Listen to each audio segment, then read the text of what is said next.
சிவ சிவ அன்பே சிவம் அறக்கட்டளையில் பயணம் செய்யும் அனைத்து அன்பர்களுக்கும் இனிய இரவு வணக்கம். இன்றைய சிறப்பு விருந்தினராக வந்திருக்கும் சுகுமார் சீனிவாசன் சார் அவர்களே குருவின் சார்பாக வருகின்றவர்கள். குருவின் சார், நீங்க டாபிக் சொல்லி ஸ்டார்ட் பண்ணிக்கலாம். எல்லோருக்கும் வணக்கம். ஞான மார்க்கத்திலே நாம் இந்த உரையை தொடர்ச்சியாக டெலகிராம் சேனல் திரு பாலகிருஷ்ணன் ஐயா அன்பே சிவம் என்ற சேனலின் மூலமாக தொடர்ந்து பேசிக் கொண்டிருப்பதற்கு வாய்ப்பு அளித்ததற்கு உங்கள் எல்லோருக்குமே நன்றி சொல்ல கடமைப்பட்டிருக்கின்றேன். இந்த ஞானத்தை பற்றிய உரையை மறுபடியும் சொல்வதன் மூலமாக உங்களுக்கு அதை பற்றி சொல்வதற்கு வாய்ப்பும் கிடைக்கின்றது. அதே சமயத்தில் என்னை நான் அதிகமாக தேர்ச்சி அடைவதற்கும் உதவியாக இருக்கின்றது. உபனிஷத்திலே சொல்வார்கள், உபனிஷத்து ஆசிரியர்கள் அந்த சீடர்களுக்கு சொல்வார்கள், வாருங்கள் நாம் கற்றுக்கொள்வோம் என்று, லெட் அஸ் லேர்ன் டுகெதர் என்று சொல்வார்களாம். அப்படித்தான் இருக்கிறது. ஈவன் ஜெய கிருஷ்ணமூர்த்தி கூட அப்படித்தான் சொல்லுவார், come let us learn together அப்படின்றத சொல்லுவார். அதாவது அங்கே நான் தெரிந்து கொண்டு விட்டேன், நான் உங்களுக்கு சொல்லுகின்றேன் என்ற ஒரு பாணியை விட்டுவிட்டு அதற்கு பதிலாக நானும் இன்னும் கற்றுக்கொள்ள வேண்டும், உங்களுக்கும் அதை கற்றுத்தர வேண்டும் என்ற ஒரு பாணியிலே அவர்கள் சொல்லி வந்திருக்கின்றார்கள் என்றுதான் நல்லா வெளிப்படையாக தெரிகின்றது. மற்ற இடங்களிலே அவ்வாறு சொல்லப்படவில்லை. மற்ற ஆசிரியர்கள் மற்ற இடம் ஒரு வகுப்பிலோ அல்லது ஆசிரமங்களோ என்ன நடக்கின்றால், குரு சொல்வதை சீடர்கள் கேட்க வேண்டும், அதை பணிந்து கேட்க வேண்டும், அதை கேட்டு மறுபடியும் அதன்படி நடக்க வேண்டும் என்றுதான் எதிர்பார்க்கப்படுகின்றதை ஒழிய, குருவும் சீடனும் வாருங்கள் நாம் இருவரும் சேர்ந்து கற்றுக்கொள்ளோம் என்று சொல்வது உபநிடத ஆசிரியர்கள் மட்டும் சொல்றதுதான் தெரிகின்றது. அதை ஜெய கிருஷ்ணமூர்த்தியும் அவ்வாறே நன்றாக சொல்லியிருக்கின்றால் உண்மையிலே அது ஒரு சிறப்பான விஷயம். ஏனென்றால் எல்லாம் ஒரு பெரிய ஞானியாக இருந்தாலும் சரி, அவருடைய முதல் வார்த்தை என்னவாக இருக்கும் என்றால், எனக்கு தெரிந்தது சிறிதளவு தான், எனக்கு தெரியாதது இன்னும் இருக்கின்றது என்றெல்லாம் தான் சொல்வார்கள். அவர்தான் உண்மையான ஞானியாக இருக்க முடியும். கற்றது கையளவு, கல்லாதது உலகளவு என்று ஏன் அவ்வாறு சொன்னார்கள்? நாம் என்னதான் கற்றுக்கொண்டாலும் அது லௌகீக வாழ்க்கையோட படிப்பாக இருந்தாலும் சரி, அல்லது ஆன்மீக சம்பந்தமான படிப்பாக இருந்தாலும் சரி, இந்த ஒரு பெரிய பிரபஞ்சத்தினுடைய உண்மையை தெரிந்து கொள்ள முடியுமா? அந்த அளவுக்கு கற்றுக்கொள்ள முடியும். இந்த பிரபஞ்சத்தை படைத்து அதை நடத்தி கொண்டிருக்கிற இறைவனுடைய அறிவு எப்பேற்பட்ட அறிவு என்று, பேரறிவு என்று சொல்லுகின்றோமே, பேரறிவு என்றால் சுப்ரீம் இன்டெலிஜென்ஸ். அந்த அறிவுக்கு இணையாக எதுவுமே கிடையாது. அந்த அறிவு ஒரு சாதாரண மனிதனாக இருந்து ஞானம் பெற்றதன் மூலம் ஞானியாக மாறி அவருக்கு கிடைத்து விடுமா என்றெல்லாம் கேட்க தோன்றுகின்றது. இறைவனுடைய அறிவு எந்த அளவுக்கு பெரியது என்பதை நம்மளால் கற்பனையில் கூட எட்டி பார்க்க முடியாது. 84 லட்சம் ஜீவராசிகளை படைத்து அவற்றை வகை வகையாக உருவாக்கி அதனுடைய இயக்கங்களுக்கு எந்த அளவுக்கு செய்ய வேண்டும் என்பதையும் தீர்மானித்து அதற்கேற்ற சக்தியை அவர்களுக்கு கொடுத்து, இந்த செடி கொடிகள் உலகத்தையும் ஆகட்டும் அல்லது விலங்கு எல்லாவற்றையுமே படைத்து இதை நடத்தி கொண்டிருக்கின்ற இறைவன் நினைத்தாலே நமக்கு மயக்கம் வருகின்றது என்றே சொல்லலாம். அதைத்தான் சொன்னார்கள், இறைவனுடைய பெருமையை எண்ணி வியக்க வேண்டும். இறைவனுடைய அறிவையும் பெருமையும் எண்ணி எண்ணி வியக்க வேண்டும். அதே சமயத்திலே நம்முடைய சிறுமையை நினைத்து நினைத்து நாம் பணிந்து போக வேண்டும். சிறுமையை நாம் ஒரு கம்பாரிசன் என்று பார்த்தோம்னால் நாம் ஒன்றுமே இல்லை. அப்படி இருக்கும்போது இறைவனுடைய பெருமையை நினைத்து வியப்பதா அல்லது நமது சிறுமையை நினைத்து நாம் நம்மை தாழ்த்தி கொள்வதா என்றெல்லாம் மனதிலே தோன்றும். அவ்வாறு தாழ்த்தி கொள்வதன் மூலம் என்ன நடக்கின்றது என்றால், அங்கே நமது அகங்காரம் சுத்தமாக அழிந்து போகின்றது. இதை தவிர வேறு எதுவுமே கிடையாது. எப்பொழுது நாம் அதை பற்றி நினைக்கின்றோமோ, இறைவனுடைய பெருமை எண்ணி வியக்கின்றோமோ, எப்படி ஒரு சிறிய குழந்தை எவ்வாறு உலகத்தை பார்க்கும்போது அதனுடைய கண்களிலே எந்த அளவுக்கு ஒரு ஆச்சரியம் தெரிகின்றது பாருங்கள். பார்த்தோமானால் அந்த குழந்தை முதலாக உலகத்தை பார்க்கின்றது, சுற்றுமுற்றும் பார்க்கின்றது, மரம் செடி கொடிகள் விலங்குகள் எல்லாவற்றையும் அப்பாவை பார்க்கின்றது, அம்மாவை பார்க்கின்றது, ஒன்றுமே தெரியாது. ஆனால் அதனுடைய கண்களிலே எந்த அளவுக்கு ஒரு வியப்பு இருக்கின்றது, ஒரு ஆச்சரியம் இருக்கின்றது, ஒரு மகிழ்வு இருக்கின்றது என்றெல்லாம் பார்த்தோமானால் அதுதான் குழந்தையினுடைய ஒரு கள்ளங்கப்படற்ற ஒரு மனம், இன்னசென்ட் ஸ்டேட் ஆஃப் மைண்ட் என்று சொல்வார்கள். குழந்தையினுடைய மனது அத்தகைய ஆச்சரியத்தோடு பார்க்கின்ற பொழுது அதே ஆச்சரியத்தோடு தான் நாம் வளர்ந்த பிறகும் இந்த உலகத்தை அவ்வாறு பார்க்க வேண்டும் என்றுதான் ஞானிகள் சொல்லுகின்றார்கள். நீ இந்த உலகத்தை பார்க்கின்ற உன்னுடைய கண்ணே வேறு. நீ வளர்ந்த பிறகு மனிதனாக வளர்ந்து படித்து பட்டம் பெற்று வேலைக்கு சென்று குடும்பம் நடத்தி கொண்டு இருக்கின்ற மனிதன் இந்த உலகை எவ்வாறு பார்க்கின்றான், மற்ற மனிதர்களை எவ்வாறு நோக்குகின்றான், மற்ற பொருட்களை எவ்வாறு பார்க்கின்றான், எல்லாவற்றின் மீதும் ஒரு பற்றோடு பார்க்கின்றான். அதை நாம் எடுத்துக்கொள்ளலாம், நமக்கு அதை சொந்தமாக்கி கொள்ள முடியுமா என்றுதான் பார்க்கின்றான். மேலும் மேலும் அதை வளர்த்து கொண்டே போக வேண்டும் என்றுதான் பார்க்கின்றான். மற்ற மனிதர்களை பார்த்தால் அவர்களை மனிதர்களாக பார்ப்பதில்லை, அதற்கு பதிலாக அந்த மனிதர்களை பொருளாக பார்க்கின்றான். அப்படித்தானே பார்க்கின்றோம். இப்போ எனது நண்பர் இருக்கின்றார், அவர் ஒரு போலீஸ்காரர் என்று வைத்துக் கொள்வோம், பெரிய பதவியில் ஐஜியாக இருக்கின்றார் என்று வைத்துக் கொள்வோம். அப்பொழுது நான் அவரை பார்த்தவுடன் எனக்கு அவர் முதலாக அறிமுகப்படுத்தப்பட்ட பின் ஐஜி ஆஃப் போலீஸ் என்று சொன்ன உடனே என்னுடைய மனதிலே என்ன எண்ணம் தோன்றுகிறது என்றால், இவ்வளவு பெரிய அதிகாரி நமக்கு நண்பராக கிடைத்திருக்கின்றாரே, இவரை நாம் எவ்வாறு பயன்படுத்தி கொள்வது நமது நன்மைக்காக, எப்பொழுதெல்லாம் தேவைப்படுகின்றதோ அப்பொழுதெல்லாம் இவருடைய உதவியை தேடலாமே என்றெல்லாம் மனதிலே பதிந்து விடுகின்றது. மனம் அதற்குத்தான் வேலை. உங்களுக்கு தெரியும், மனம் எதையுமே பொசசிவ்னஸ் என்று சொல்வார்கள், சொந்தமாக்கி கொள்ள வேண்டும். தன்னுடைய சுய இன்பத்திற்காக எதுவாக இருந்தாலும் அதை தனக்கு சொந்தமாக்கி கொள்ள வேண்டும். இப்பொழுது அந்த போலீஸ் அதிகாரியை என்னுடைய நண்பராக நான் சொந்தமாக்கி கொண்டால் அவர் மூலம் எனக்கு என்ன நன்மைகள் கிடைக்கும் என்பதை மனம் இப்பொழுதே ஆராய்ந்து விடுகின்றது. மனதிலே ஒரு பக்கத்திலே அதை பதுக்கி வைத்துக் கொள்கின்றது. பிறகு எப்பொழுதெல்லாம் நமக்கு தேவைப்படுகின்றதோ அப்பொழுது அந்த நண்பரை அணுகி அவர் மூலம் சில காரியங்களை செய்து முடிப்பதற்கு அவருடைய அதிகாரத்தை பயன்படுத்தி என்றெல்லாம் இதை நாம் நடைமுறையில் பார்க்கின்றோம். அது எந்த அதிகாரி யாராக இருந்தாலும் சரி, மனிதரை பார்த்தால் அவரை மனிதராக பார்ப்பதில்லை, அவரை ஒரு பொருளாகத்தான் பார்க்கணும். ஒரு பொருளை பொருளாக பார்க்கின்றோம், ஆனால் மனிதனை பொருளாக பார்க்க கூடாது. ஒரு செல்போனை பார்த்தோம் என்றால் அந்த செல்போன் எதற்காக உபயோகப்படும் என்று அந்த பொருளை பார்ப்பதிலே ஒரு தவறு இல்லை. அது பொருள், அது உபயோகம் கொடுக்கக்கூடியது, மனிதனுக்கு பலன் கொடுக்கக்கூடியது. அதனால் அந்த செல்போன் அதை நாம் ஒரு பொருளாக பார்க்கின்றோம், தவறில்லை. ஆனால் மனிதனை நாம் என்ன செய்கின்றோம் என்றால், மனிதனை மனிதனாக பார்ப்பதில்லை, அதற்கு பதில் மனிதனையும் பொருளாக பார்க்க ஆரம்பித்து விட்டோம். அதனாலே என்ன நடக்கின்றது என்றால், நாம் அந்த மனிதனை மனிதனாக பார்ப்பதனால் அங்கே ஒரு ஒரு சுய லாபம், சுய நலம் அது உள்ளே பதுங்கி இருக்கின்றது. அதற்கு போலியான பணிவு, போலியான அன்பு இவற்றை அவர்கள் மேல் செலுத்த வேண்டியிருக்கின்றது. அவரை தனதாக்கி கொள்ள வேண்டும், அவருடன் நட்பை அதிகமாக்கி கொள்ள வேண்டும், அவரை எவ்வாறெல்லாம் நாம் பயன்படுத்த முடியுமோ அதற்கு என்ன செய்ய வேண்டுமோ அவற்றையெல்லாம் நான் செய்து கொண்டிருப்பேன் என்ற முடிவோடு தான் நாம் பார்க்கின்றோம். இல்லை, இதுதானே உலகத்திலே நடக்கின்றது. அப்பொழுது அந்த மனிதன் அந்த எதிரே இருக்கின்ற மனிதன் ஒரு ஆன்மா தானே, அவன் இறைவனுடைய படைப்பு தானே, அவன் என்னை போல அவனும் ஒரு ஆன்மா தானே. அப்பொழுது அந்த ஆன்மாவை நாம் ஆன்மாவாக பார்க்காமல் ஏன் ஒரு பொருளாக பார்க்க வேண்டும்?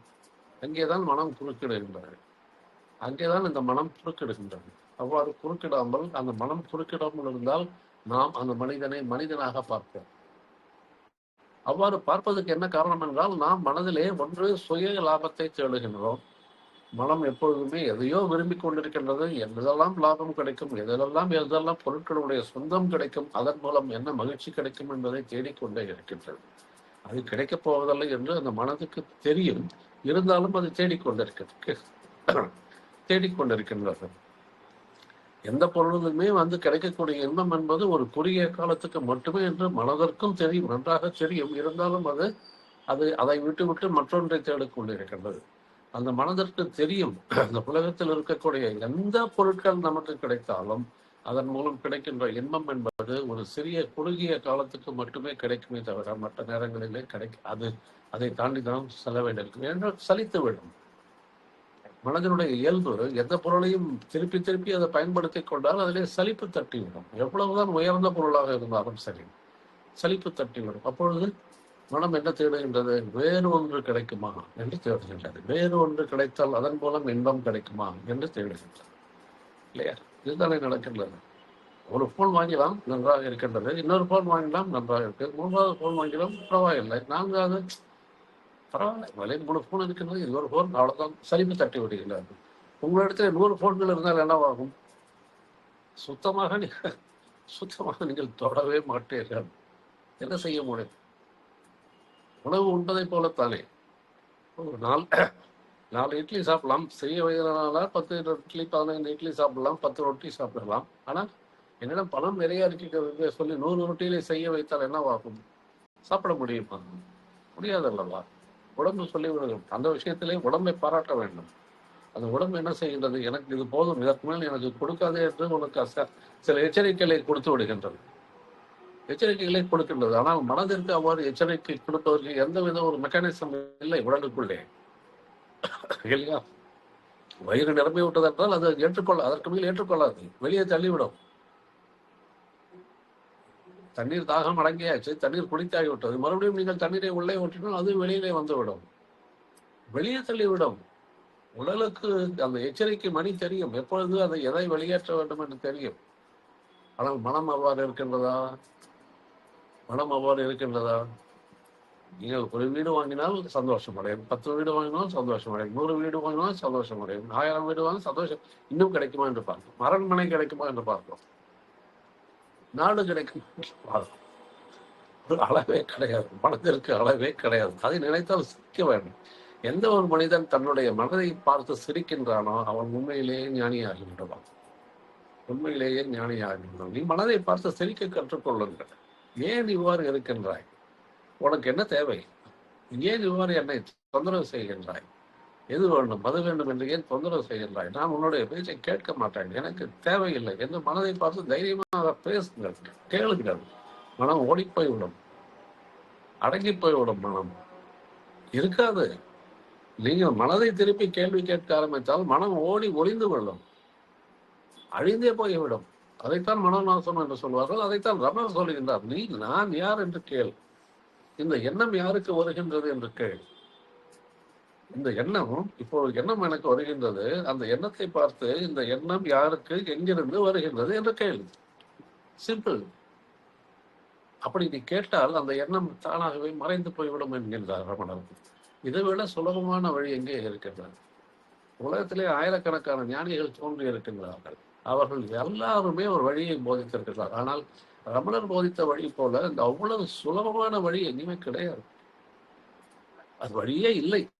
என்ன வழி இருக்கின்றதுக்கு? ஒரு 2 கேள்வி 3 கேள்வி கேட்க சொல்லுகின்றார், அவ்வளவுதான். எப்பொழுதுமே இந்த கேள்வியை கேளுங்கள். எங்கிருந்து வந்தது? யாருக்கு வந்தது? அப்பொழுது நான் யார் என்ற கேள்வியை கேளுங்கள். உங்களுக்கு அந்த கேள்வியை மறைந்துவிடும், பதிலும் தேட வேண்டிய அவசியமே இருக்காது. அதுதான் ஞானம். அப்பொழுது இந்த மனம்தான் எல்லாவற்றுக்குமே காரணமாக இருக்கின்றது. அந்த மனம்தான் தனக்கு வேண்டாம் என்று சொல்ல தெரியவில்லை. அதற்கு ஒரு பானையிலே தண்ணீர் ஊற்றினால் அந்த பானையிலே தண்ணீர் நிரம்பி வழியும். அதற்கு மேல் நீங்கள் தண்ணீர் ஊற்றினால் என்ன வெளியில வழியும், அந்த பானை ஏற்றுக்கொள்ளாது. அந்த ஜடப்பொருளுக்கு இருக்கின்ற அறிவு மனிதனுக்கு இல்லையே, இல்லையா? பானை ஜடப்பொருள், அதிலே நாம் தண்ணீரை ஊற்றிக்கொண்டால் நாம் வாங்கிக் கொள்ளும், ஊற்ற வாங்கிக் கொள்ளும். ஆனால் நிரம்பின பிறகு அந்த தண்ணியை மறுபடியும் ஏற்றுக்கொள்ளாது, வெளியிலே தள்ளி விடுகின்றது. அப்போ அந்த ஜடப்பொருள் என்ன சொல்லுகிறது? மடையா, என்னால் இவ்வளவுதான் பெற முடியும், இதற்கு மேல் தேவையில்லை என்று சொல்லி அதை வெளியே தள்ளி விடுகின்றது. ஆனால் நம்மால் அவர்கள் சொல்ல முடிகின்றதா? அந்த ஜடப்பொருளுக்கு இருக்கின்ற அறிவு நமக்கு இருக்கின்றதா? எங்கேயாவது இருக்கின்றதா? இன்னும் வேண்டும் என்று சொல்வாங்க. பணம் சேர்க்க வேண்டும், லட்சக்கணக்கிலே சேர்க்க வேண்டும், கோடிக்கணக்கிலே சேர்க்க. 1000 கோடிகள் 10,000 கோடி பார்க்கின்றோம். அந்த சமுதாயத்தில் இன்று நடக்கின்ற அநியாயங்களை பார்க்கின்றோம். எவ்வளவு பணத்தை திருடுகின்றார், மக்களுடைய பணத்தை திருடுகின்றார்கள். அது கொஞ்சம் நல்ல கோடிக்கணக்கில் என்ன செய்ய போகின்றார்?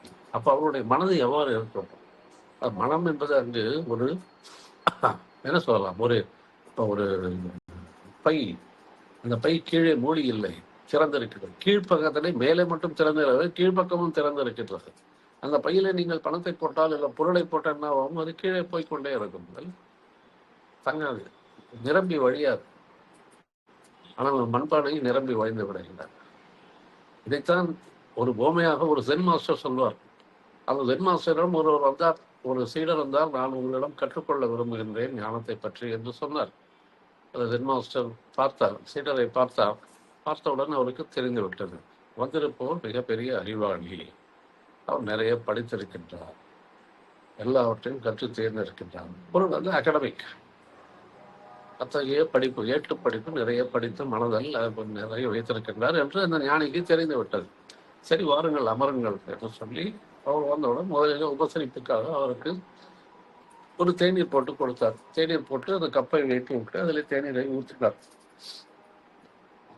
தண்ணீரை ஊற்றிக்கொண்டே இருந்தார். தேநீர் வழிய ஆரம்பித்தது. அந்த அறிஞர் அவர் குருவை பார்த்து, ஐயா, நீங்க ஏன் ஊற்றிக்கொண்டே இருக்கின்றீர்கள்? அது தேநீர் கீழே வழிந்து போகின்றது என்று சொன்னார் ஆச்சரியத்துடன். அது குரு சொன்னார், நீ அப்படித்தான் வந்திருக்கின்றாய் இங்கே. உனது மனதிலே எத்தகைய அறிவு, நீ படித்த அறிவு, நீ கடன் வாங்கிய அறிவு, நீ உண்மையில் திணிக்கப்பட்ட அறிவு, உனக்கு சுய அறிவு இல்லாமல் மற்றவர்களிடமிருந்து கடன் வாங்கிய அறிவு, எல்லாவற்றையும் உன் தலையிலே சுமந்து கொண்டு இங்கே வந்திருக்கின்றாய். உனக்கு நான் என்ன சொன்னாலும் ஏறாது. உனக்கு நான் என்ன சொன்னாலுமே அதை நீ ஏற்றுக்கொள்ள மாட்டாய். இதில் நீ வைத்திருக்கின்ற அறிவு வழியும் அல்லது ஒரு தர்க்க செய்யும், விவாதம் செய்யும், கேள்வி கேட்கும், இவையெல்லாம் செய்யால் நீ சேர்த்து வைத்திருக்கின்ற அறிவு அது உன்னுடைய சொந்த அறிவும் கிடையாது. ஆனால் அதை உன்னுடைய சொந்த அறிவாக நினைத்துக் கொண்டு நீ என்னிடம் தர்க்கம் செய்வாய். நான் சொன்ன உண்மையை புரிந்து கொள்ள மாட்டாய். அந்த உண்மையை புரிந்து கொள்வதற்கு உன் மனம் ஜாலியாக இருக்க வேண்டும். இப்படி ஒரு தேநீர் கோப்பை காலியாக இருந்தால் தானே அதில் தேநீரை ஊற்ற முடியும். அப்படி இல்லாமல் அது காலியாக முழுவதுமாக இருந்தால் அதை ஊற்றி என்ன பிரயோஜனம்? அது வழிந்து கொண்டே இருக்கும். எனவே நீ திரும்பி சென்று உன் மனதை காலி பண்ணிவிடு. உன்னுடைய மனதில் இருக்கின்ற அறிவை காலி பண்ணிவிட்டு பிறகு வா என்று சொல்லி அனுப்பிவிட்டார். அவர் திரும்பி வந்தாரா இல்லையா என்பது வேறு கதை, அதை விட்டு விடுவோம். என்ன சொல்ல வருகின்றோம் என்றால், யார் ஒருவர் தனக்கு எதுவும் தெரியாது அல்லது நான் இன்னும் தெரிந்து கொள்ள வேண்டும் என்ற ஒரு பூரண ஆசையோடு வருகின்றாரோ அவருக்குத்தான் ஒரு குருவிடம் சரியான போதனை கிடைக்கும். அவர் கொடுக்கின்ற போதனைகளை அவரால் உள்வாங்க முடியும். ஏன்னா உள்ளே காலியாக இருக்கின்றது. உள்ளே இடமில்லை என்றால் அதை ஏற்றுக்கொள்ள மாட்டார். சொல்லுகின்ற போதனை உண்மையாக இருந்தாலும் ஏற்றுக்கொள்ளாமல் அதிலே தர்க்கத்திலே ஈடுபடுவார். அப்படித்தான் நடக்கின்றது. எல்லா இடங்களிலுமே மனிதர்கள் மற்றவர்கள் சொல்வதை ஏற்றுக்கொள்வதே இல்லை. இது லௌகிக வாழ்க்கையாக இருந்தாலும் சரி, இல்லை அது ஆன்மீக வாழ்க்கையாக இருந்தாலும் சரி, இல்லை ஆன்மீகத்திலே ஒரு நேர்கட்ட ஒரு ஆசிரம வாழ்க்கையாக இருந்தாலும் சரி, அங்கேயே துறவிகளுக்கு இடையே விவாதங்கள் நடக்கும். அங்கேயே கட்சிகள் பிரியும். நான் சொல்வதுதான் சரி, நீ சொல்வதுதான் சரி. நாமே பார்க்கின்றோம் அல்லவா? எவ்வளவு பெரிய ஆச்சாரியர்கள், ஒரு சங்கரர் ஆகட்டும், ஒரு ராமானுஜர் ஆகட்டும், அல்லது மத்வராகட்டும், எல்லாமே ஒரே ஒரு ஆன்மீகத்திலே ஒரு உயர்ந்த நிலையாகிய பிரம்ம நிலையை பற்றித்தானே பேசினார்கள். ஆனால் ஏன் 3 பிரிவுகளாக பேசினார்கள்?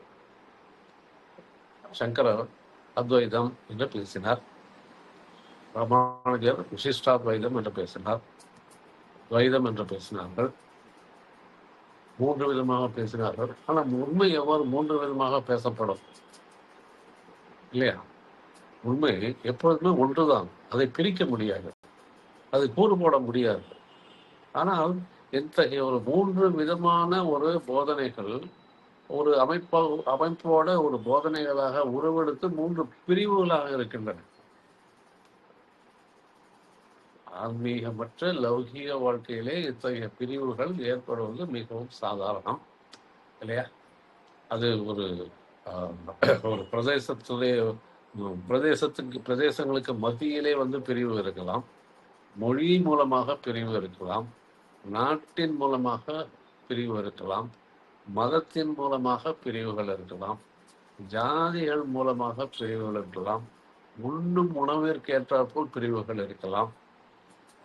ஒரு ஒரு சமுதாய பழக்க வழக்கங்கள் அதன் அதன்படியும் வந்து பிரிவுகள் இருக்கலாம் என்று பிரிவுகள் என்பது நிச்சயமாக இந்த உலகிலே இருந்து கொண்டேதான் இருக்கின்றது ஒரு லௌகீக வாழ்க்கையிலே.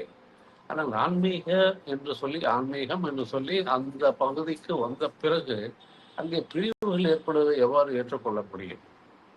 ஏன் ஆன்மீகம் என்று வந்த பிறகு நீங்கள் உண்மையை தேடி வந்திருக்கின்றீர்கள் என்றுதானே. உண்மையை தேடி வருகின்றவர்கள் அந்தந்த குருமார்களுடைய போதனைகளை வைத்துக்கொண்டு உண்மையை அடைவதற்கு முயற்சி செய்யும் பொழுது அங்கேயும் பிரிவை உண்டாக்கி கொண்டு என்னுடைய பிரிவு தான் உயர்ந்த பிரிவு, என்னுடைய பிரிவு வந்து தாழ்ந்தது என்றெல்லாம் சொன்னால் அங்கே அடிபட்டு போகின்றது.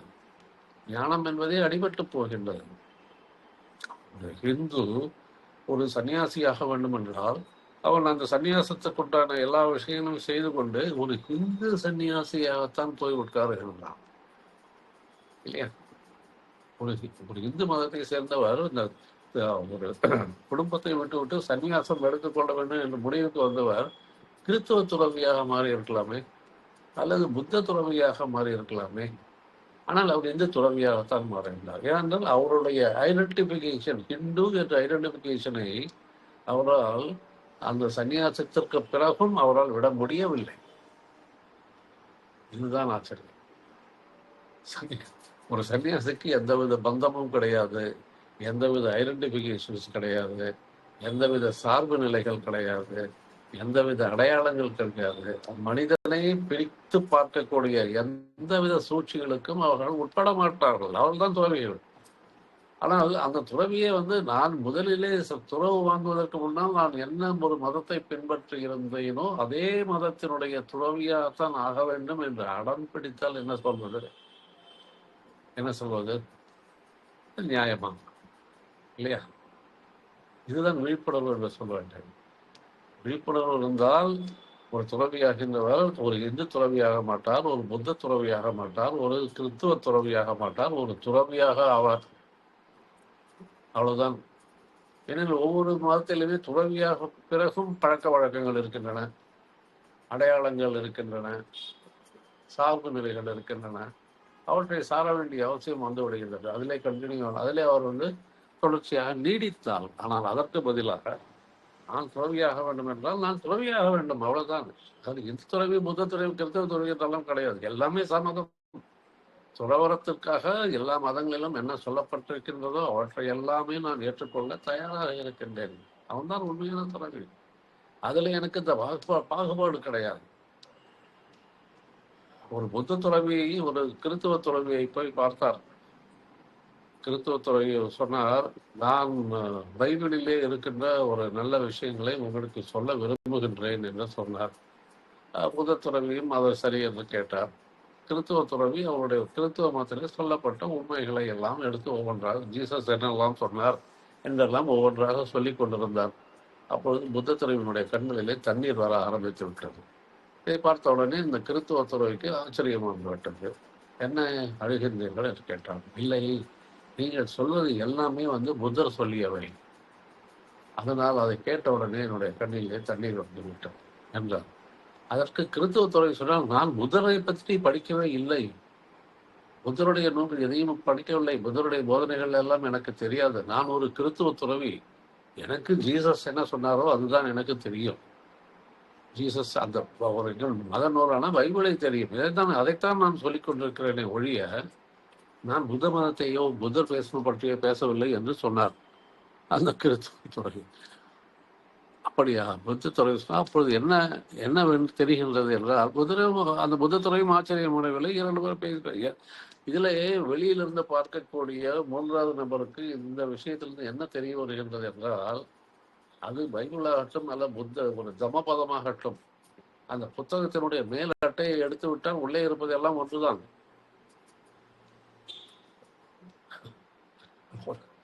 ஒரு தினசரி நியூஸ் பேப்பர் வருகின்றது அல்லவா, அதிலே மேலே இருக்கக்கூடிய அந்த பெயர் எடுத்து விடுங்கள். Times of India, Hindu, Indian Express, Deccan Herald, அந்த பெயரை மட்டும் எடுத்து விடுங்கள், கட் பண்ணி விடுங்கள். கீழே இருக்கின்ற நியூஸ் பேப்பர்களை படியுங்கள், செய்திகளை படியுங்கள். உங்களால் சொல்ல முடியுமா எந்த நியூஸ் எந்த பேப்பரில் போடப்பட்டிருக்கிறது என்று? இந்த நியூஸை டைம்ஸ் ஆஃப் இந்தியாவில் போட்டிருக்குன்னு சொல்ல முடியுமா? இந்த நியூஸ் ஹிந்துன்னு போட்டிருக்குன்னு சொல்ல முடியுமா? முடியாது. ஏன்னா பேர் இல்லை. ஆனால் நாம் என்ன நினைத்துக் கொண்டிருக்கோம், டைம்ஸ் ஆஃப் இந்தியா பேப்பர் அதில் வருகிற நியூஸ்னா டைம்ஸ் ஆஃப் இந்தியா, அங்கேயே அடிபட்டு போகின்றது அல்லவா? அதே போலத்தான் ஆன்மீகத்திலும் நீங்கள் அந்த புத்தகத்தினுடைய அட்டையை எடுத்து விடுங்கள். அது ஒரு எந்த மதமாக இருக்கட்டும், அவர்கள் என்ன ஒரு மதத்தினுடைய முக்கியமான போதனைகள் அடங்கிய புத்தகம் என்று சொல்லுகின்றார்களே, அந்த புத்தகங்களுடைய அட்டையை எடுத்து விடுங்கள். அதை யார் சொன்னார்கள் என்ற பெயரை எடுத்து விடுங்கள். மற்ற உண்மையை மட்டும் படியுங்கள். அப்பொழுது என்ன கிடைக்கும் என்றால் எல்லாமே ஒன்றுதான். அது புத்த மத போதனைகளாகட்டும், கிறிஸ்துவ மத போதனைகளாகட்டும், இந்து மத போதனைகளாகட்டும், எல்லாமே ஒரே உண்மையைத்தான் பேசுகின்றன, பேசப் போகின்றன. அந்த உண்மையைத்தான் விளக்கமாக சொல்லலாம். எவ்வளவு பெரிய விஷயம்! மனிதர்களை எடுத்துக்கொள்ளுங்கள். என்னுடைய பேர் சுகுமார் சீனிவாசன், அவருடைய பேர் நசருல்லா, இன்னொருத்தர் பேர் சாம்சன். 3 பெயர்கள் இருக்கின்றன, 3 உருவங்கள் இருக்கின்றன. இப்பொழுது அந்த பெயர்களை எடுத்து விடுங்கள், அப்பொழுது என்ன மிஞ்சி நிற்கும்? இங்கே ஒரு உருவம் நிற்கும், அங்கே ஒரு உருவம் நிற்கும், மூன்றாவதாக ஒரு உருவம் நிற்கும். அவ்வளவுதானே. இருக்கின்ற பெயர்களை எடுத்து விட்டால் எவ்வாறு அடையாளம் காண்பது? முகபாவனையிலே கண்டுபிடித்து விடலாம். ஆனால் எதை வைத்து நாம் அந்த பெயரை கொடுத்ததுனால தானே ஒரு அடையாளம் தோன்றுகின்றது. அந்த பெயர் இல்லாவிட்டில் என்ன நடக்கின்றது? உன்னுடைய உருவம் இருக்கின்றது, உடல் இருக்கின்றது, மனம் இருக்கின்றது, உறுப்புகள் இருக்கின்றன. அது எல்லாமே ஒரு மாதிரியாக ஃபங்க்ஷன் செய்து கொண்டிருக்கின்றன. 2வது மனிதருக்கும் அதே தான் நடக்கின்றது, 3வது மனிதருக்கும் அதே நடக்கின்றது, 700 கோடி மக்களும் அதே தான் நடந்து கொண்டிருக்கின்றன. அப்போ 700 கோடி மக்களுடைய பெயர்களை எடுத்து விட்டால் என்ன இருக்கும்? 700 கோடி உருவங்கள் இருக்கும். அந்த உருவங்கள் தனக்கு உண்டான வேலைகளை உள்ளுக்குள்ளே செய்து கொண்டிருக்கும், அந்த மனிதர்களை காப்பாற்றும். அவ்வளவுதானே. அங்கே என்ன பிரிவு இருக்கின்றது? பெயர் கிடையாது, மதம் கிடையாது, மொழி கிடையாது, ஜாதி. இவையெல்லாம் நமக்கு சூட்டப்பட்ட பட்டங்கள் அல்லவா, இல்லையா? இவையெல்லாம் நமக்கு சூட்டப்பட்ட, நம்ம பெற்றோர்கள் நமக்கு திணித்த விஷயங்கள். இதைத்தான் நாம் சொல்லிக் கொண்டிருக்கிறோம் ஆரம்பத்தில். ஒரு சிறிய குழந்தை பிறக்கும் போது இந்த உலகத்திலே ஒரு இன்னசென்ட்டாக பிறக்கின்றது. எந்தவித களங்கப்படி இல்லாமல், கசடு இல்லாமல், மாசு இல்லாமல், களங்கம் இல்லாமல் பிறக்கின்றது. ஆனால் பெற்றோர்களாகிய நமக்கு தெரிந்த நம்முடைய சிறிய அறிவை வைத்துக் கொண்டு அந்த குழந்தையினுடைய தலையிலே தவறான செய்திகளை, தனக்கு தெரியாத உண்மைகளை புதைத்துக் கொண்டிருக்கின்றோம். அதை புதைத்து அந்த குழந்தையை நாம் உருவை மாற்றி விட்டோம். எப்படி ஒரு குயவன் ஒரு மண்ணில் சேற்றிலிருந்து ஒரு பானையை உருவாக்கின்றானோ, அதே போல இந்த குழந்தையாக ஒரு பச்சிளம் குழந்தை ஒரு சேரு அதிலிருந்து ஒரு உருவத்தை உண்டாக்க வேண்டும் என்று எல்லா விதமான தவறான போதனைகளையும், அதாவது அறியாமையின் காரணமாக அவை தவறு என்று சொல்ல முடியாது. ஆனால் அறியாமை, உண்மை தெரியாது. பெற்றோர்கள் நாம் குழந்தைகளுக்கு நாம் திணிப்பது எல்லாமே நமக்கு உண்மை தெரியாத உண்மையை தெரிந்தது போல் நமக்கு அவர்களுக்கு புகட்டி விடுகின்றோம், அவர்கள் தலையிலே திணித்து விடுகின்றோம். அப்பொழுது அந்த பானை உருவாகின்றது அல்லவா, அதே போல இந்த குழந்தையும் அதே போல உருவாகின்றது. அது இறுதி வரை அதையே பிடித்துக் கொண்டு தொங்குகின்றது. ஏனென்றால் ஒரு சேரிலிருந்து உருவாகின்ற ஒரு குறிப்பிட்ட பானை அது உருவத்தை மாற்றுமா? நடுவிலே அது உடைந்து மண்ணோடு மண்ணாக போகின்ற வரைக்கும் அதே உருவத்தோடு தான் இருக்கும். அதே போலத்தான் நாம் மனிதர்களாகிய குழந்தைகள், நாம் சிறு வயதிலே நாம் எவ்வாறு பானைகளுக்குள் வளர்க்கப்பட்டோம், தட்டி தட்டி தட்டி எவ்வாறு பானையாக உருவாக்கப்பட்டோமோ அதைத்தான் நாம் கடைசி வரை பிடித்து தொங்கிக் கொண்டிருக்கின்றோம், சாகும் வரை பிடித்து தொங்கிக் கொண்டிருக்கின்றோம். ஒரு பானை இருந்து விட்டு போகட்டும், அதற்கு அறிவு கிடையாது. ஆனால் மனிதர் 6வது அறிவு படைக்கப்பட்ட மனிதனாகிய நாம் என்ன செய்ய வேண்டும்? நமக்கு சொல்லிக் கொடுக்கப்பட்ட விஷயங்கள் உண்மையா அல்லது பொய்யா என்று தெரிந்து கொள்ள வேண்டாமா? அதை உரசி பார்க்க வேண்டாமா? எப்படி ஒரு கடைக்கு சென்று ஒரு பொருளை வாங்கும்போது அதை நல்ல பொருளா, 4-5 பொருட்களை காண்பியுங்கள், பார்த்து கம்பேர் பண்ணி தெரிந்து வாங்குகின்றீர்களே. ஒரு புடவையை தேடி பிடித்து வாங்குகின்றீர்களே. எந்த கல்லூரி நல்ல கல்லூரி என்று படிப்பதற்காக கல்லூரியை தேர்ந்தெடுத்து பையன்களை வேலை சேர்க்கின்றீர்களே. எந்த வேலை சரியான வேலை, அதிகமான சம்பளம் கிடைக்கும், என்ன வேலை, இதவற்றையெல்லாம் தேர்ந்தெடுத்து வேலையில் எல்லாவற்றிலும் தேர்ந்தெடுத்து செய்கின்றீர்கள். ஆனால் நமக்கு சிறிய வயதிலே கொடுக்கப்பட்ட இத்தகைய விஷயம், நம்மை பற்றிய அறிவு, தான் என்ற அறிவு எப்பொழுதாவது நீங்கள் அதை பற்றி யோசித்து அது உண்மையா, அதை எவ்வாறு உண்மையை தெரிந்து கொள்ள வேண்டும் என்பதற்காக ஒரு சிறிய முயற்சி கூட எடுத்திருக்கின்றீர்களா? இல்லை, எடுக்கவே இல்லை. அவ்வாறு எடுக்காமல் என்ன நடக்கிறது? நமக்கு சிறு வயதிலே என்ன சொல்லிக் கொடுக்கப்பட்டோ அதை கெட்டியாக கடைபிடிக்கும், கெட்டியாக பிடித்துக் கொள்ள. உங்கள் பெற்றோர்கள் சொன்னார்கள், ஏன்னா அவருடைய பெற்றோர்கள் அவளுக்கு சொன்னார்கள், அவருக்கு முந்தைய பெற்றோர்கள் அவளுக்கு சொன்னார்கள். இங்கே இவர் சொன்னார், இந்த ஆசிரியர் இவ்வாறு சொன்னார், அந்த புத்தகத்தில் இவ்வாறு எழுதப்பட்டிருக்கிறது, இது காது வழியாக நமக்கு சொல்லப்பட்டது என்று உண்மை தெரியாமல் எல்லா விஷயங்களையும் உங்கள் பெற்றோர்கள் அவர்களுடைய தலையிலே தேக்கி வைத்துக் கொண்டார்கள். அதையே உங்களுக்கு கொடுத்து சொல்லிவிட்டார்கள். ஏனெனில் அவர்களும் ஒரு தேடுதலில் ஈடுபடவே இல்லை. நாம் யார்? நமக்கும் இறைவனுக்கும் என்ன தொடர்பு? நான் எதற்காக படைக்கப்பட்டிருக்கின்றேன்? எதற்காக இந்த உலகிற்கு வந்திருக்கின்றேன்? இந்த உலகத்திலே ஏன் இந்த மனித வாழ்வு இவ்வாறு இருக்கின்றது? புத்தருக்கு தோன்றியதல்லவா அவர் இளவரசனாக இருக்க போது இந்த உலகத்திலே ஏன் இந்த கொடுமைகள் நடக்கின்றன என்ற கேள்வி வந்தது. அவருக்கு மட்டும்தான் வர வேண்டுமா? ஏன் நமக்கு வரக்கூடாதா? வரலாம், வரும். ஆனால் நாம் அதை ஈடுபடவில்லை. அதில் அவருக்கு ஒரு வயதானவரை பார்த்தவுடனே அவருக்கு என்ன கேள்வி? ஏன் இவ்வாறு வயதாய் அசிங்கமா அழகாக இருக்க வேண்டிய மனிதன் அசிங்கமாக இருக்கின்றாரே, என்ன நடந்தது இவருக்கு என்று கேள்வி கேட்டார். பதில் கிடைத்தது. எல்லா மனிதர்களும் அவ்வாறு தான் ஆவார்கள். அப்பொழுது நான் எதை எவ்வாறு தடுப்பது? மனிதன் இறந்து போய்விடுகின்றான், அவனை தூக்கி கொண்டு செல்கின்றார்கள், என்ன நடக்கின்றது என்று கேட்டார். ஏன் அந்த மனிதன் உயிர் இல்லாமல் இருக்கின்றான் கேட்டார். பதில் கிடைத்தது. எல்லோருமே அப்படித்தான் போக போகின்றோம். அப்பொழுது அவருக்கு அந்த கேள்வி கேட்டார் உள்ளுக்குள்ளே, ஏன் இவ்வாறு நடக்கின்றது? இந்த மனித வாழ்க்கைக்கு என்ன அர்த்தம்? ஏன் இப்படி துன்பப்படுகின்றார்கள்? ஏன் இப்படி இறந்து போகின்றார்கள்? என்ற கேள்விகள் அவருக்குள்ளே எழுந்த வண்ணம் இருந்தன. ஏன் நமக்கு மட்டும் எழமாட்டேன்? இத்தனைக்கும் நமக்கு முன்னோடியாக புத்தருடைய வாழ்க்கை இருக்கின்றது. அவருடைய போதனைகள், அவருடைய வாழ்க்கையில என்ன நடந்தது, அவர் எவ்வாறு என்ன செய்தார், எவ்வாறு ஞானம் பெற்றார், என்ன போதை, எல்லாமே நமக்கு இருக்கின்றது. ஆனால் அவற்றை நாம் தொடுவதே கிடையாது. புத்தர் மட்டுமல்ல, வள்ளலாராகட்டும், ரமணராகட்டும், நிசர்தத்தா மகாராஜ் ஆகட்டும், கபீர் ஆகட்டும், ராமகிருஷ்ணா, எவ்வளவு ஒரு ஞானிகள். ஜெய கிருஷ்ணமூர்த்தி, சாஸ்திரமே ஒரு மத கலப்பில்லாமல் ஞானத்தை பற்றிய போதித்த ஒரே ஆசிரியர் ஜெய கிருஷ்ணமூர்த்தி. அவர்களை நாம் மதிக்கவே இல்லை. இந்த உலகம் மதிக்கவே இல்லை. மேலோட்டமாக அவர்களுக்கு மரியாதை செலுத்துகிறது போல் நடிக்கின்றதை ஒழிய அவர்களுடைய போதனைகளை யாருமே பின்பற்றவில்லை. ஒரு குறிப்பிட்ட சிலரை தவிர. அப்படி இருக்கலாமா? அவர்கள் வந்ததே இந்த உலகத்தை திருத்துவதற்குத்தான். ஆனால் அவர்களே மனம் நொந்து சொல்லிவிட்டார்கள்.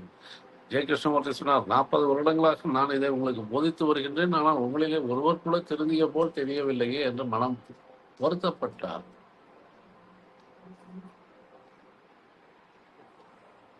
வள்ளலார் சொன்னார், கடை விரித்தேன் கொள்வானில்லை.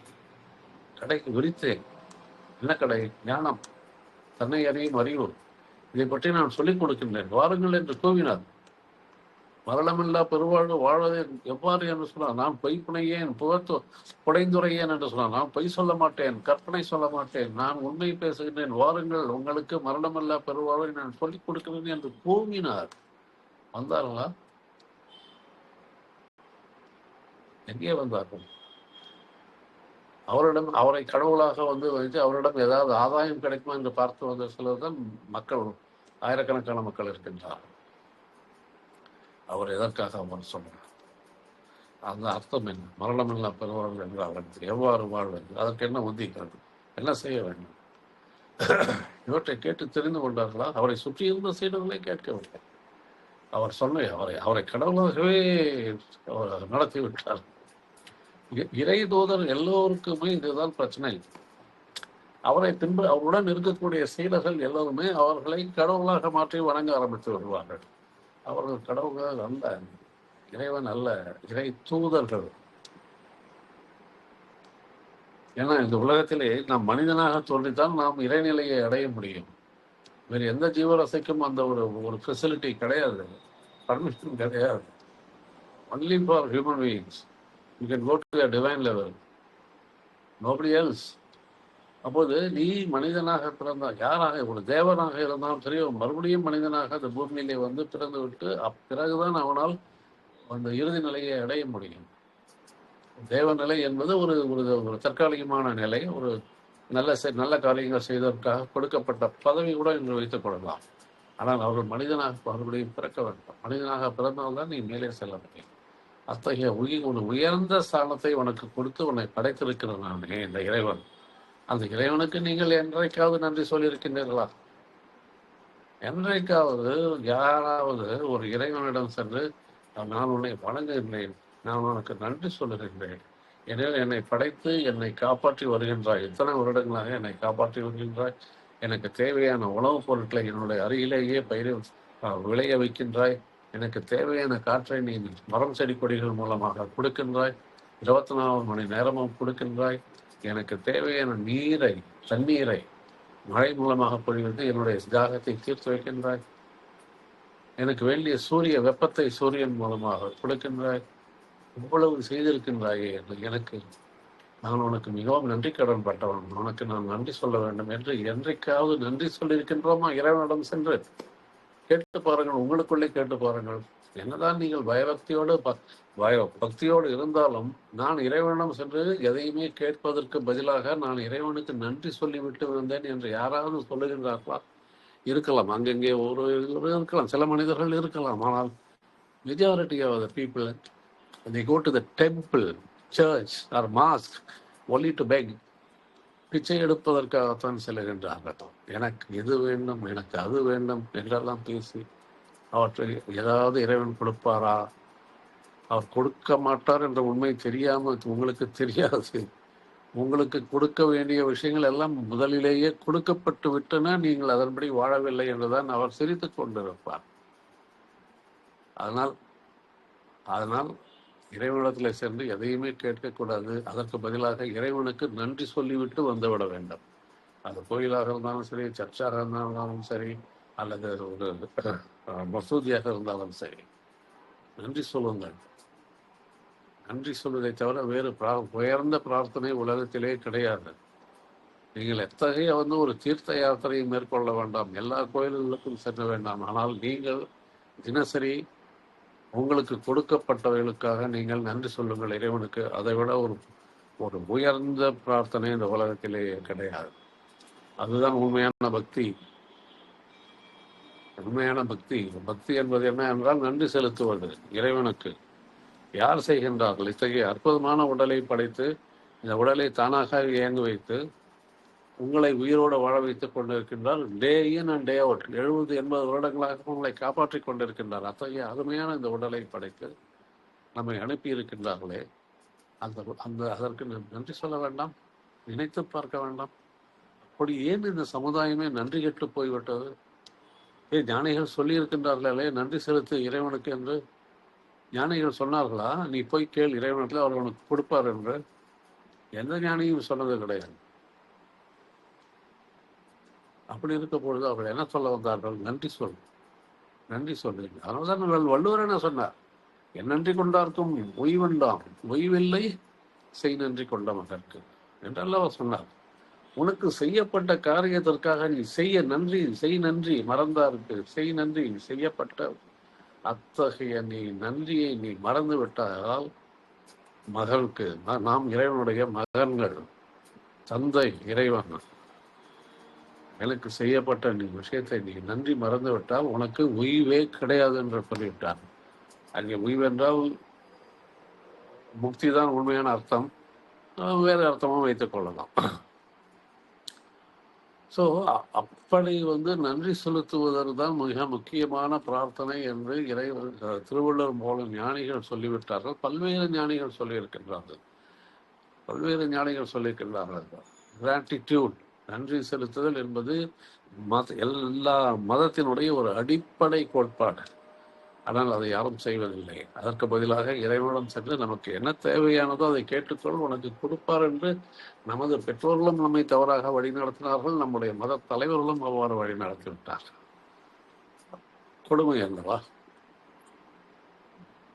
Be grateful. for whatever you have done, my Lord. I am grateful to you. அப்படித்தான் இருக்க வேண்டும் பிரார்த்தனை. அதுதான் உண்மையான பிரார்த்தனை. எனவே இறைவனுக்கு நன்றி சொல்லுங்கள், தினசரி நன்றி சொல்லுங்கள், உங்கள் உடல் உறுப்புகளுக்கு நன்றி சொல்லுங்கள். ஏன்னால் அவைதான் இயங்கிக் கொண்டிருக்கின்றன. அந்த இயக்கம் தடைப்பட்டால் நாம் உடம்பு என்னவாகும் என்று உங்களுக்கு தெரியும். நான் சொல்ல வேண்டிய அவசியமே கிடையாது. ஆனால் எந்த விதமான ஒரு எரர் இல்லாமல், ஒரு தவறு, சிறிய தவறு கூட இல்லாமல் இந்த உள்ளுக்குள்ளே இருக்கின்ற உறுப்புகள் அவ்வளவு ஒரு 100% அளவுக்கு ஒரு பர்ஃபெக்டாக வேலை செய்து கொண்டு உன்னை காப்பாற்றி கொண்டிருக்கின்றதே, அந்த உறுப்புகளுக்கு நன்றி சொல்ல வேண்டாமா? ஏனில் அவை உன்னுடைய உறுப்புகள் கிடையாது. நீ நினைத்து கொண்டிருக்கின்றாய் அவை உன்னுடைய உடல், உன்னுடைய உறுப்புகள் கிடையாது. நீ வேறு, உன் உடல் வேறு, உன்னுடைய மனம் வேறு, உன்னுடைய உறுப்புகள் வேறு, நீ வேறு. ஆனால் நான் என்னது என்று நாம் சொல்லிட்டு நினைத்து கொண்டு நாம் அதை தன்னுடைய கட்டுப்பாடுகள் கொண்டு வர வேண்டும் என்று முயற்சி செய்ய முடியாது. அவை சுதந்திரமாக இயங்குகின்றன. உன்னை காப்பாற்றிக் கொண்டிருக்கிறோம். இந்த உடல் இருக்கும் பட்சத்தில் தான் இந்த ஆன்மா உள்ளுக்குள்ளே இந்த கூட்டிலே தங்கி இருக்கின்றது. இல்லாவிடில் இந்த ஆன்மா அந்த கூட்டை விட்டு எப்பொழுதோ பறந்து போய் விடும். அப்பொழுது இந்த உடலை காப்பாற்ற வேண்டிய தலையாய பொறுப்பு உனக்கு கொடுக்கப்பட்டிருக்கின்றது. அப்பொழுது இந்த உடலுக்கும் நன்றி சொல்ல வேண்டும். அந்த உடலை பத்திரமாக காப்பாற்ற வேண்டும். உடலை காப்பாற்ற வேண்டும்.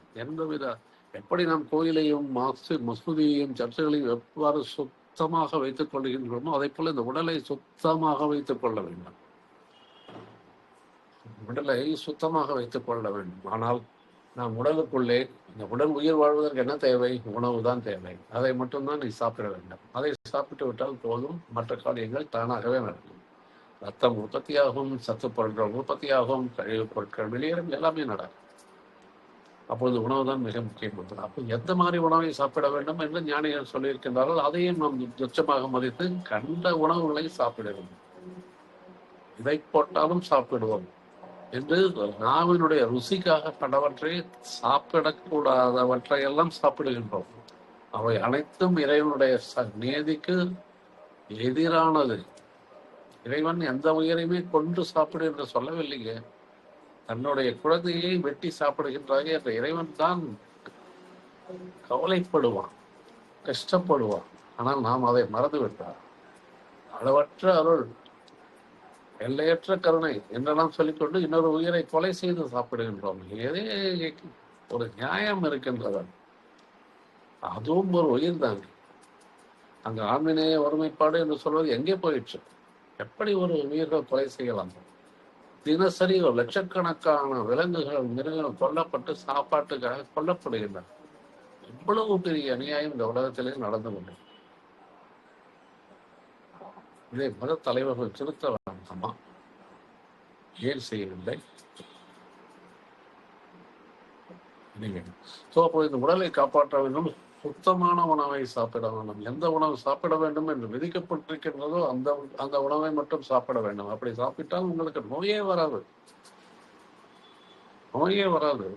ஒரு சரியான உணவு எது என்று கண்டுபிடித்து அத்தகைய உணவை நாம் உள்ளே உண்டால் நமக்கு உடலுக்கு நோயே வராது.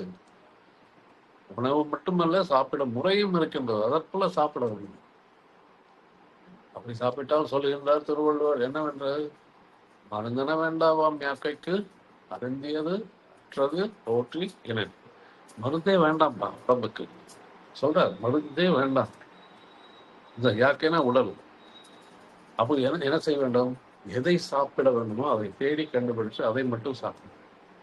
அருந்தியது அற்றது. எது நம்ம உடலுக்கு சூட்டபிள், எது சூட்ஸ் அதை ஆராய்ந்து கண்டுபிடிக்க.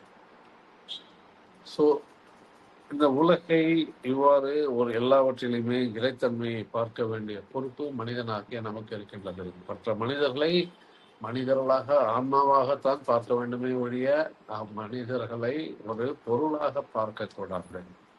நம்மை நடத்தி படைத்து நம்மை வழி நடத்தி நம்மை காப்பாற்றிக் கொண்டிருக்கின்ற இறைவனுக்கு நன்றி சொல்ல வேண்டும்.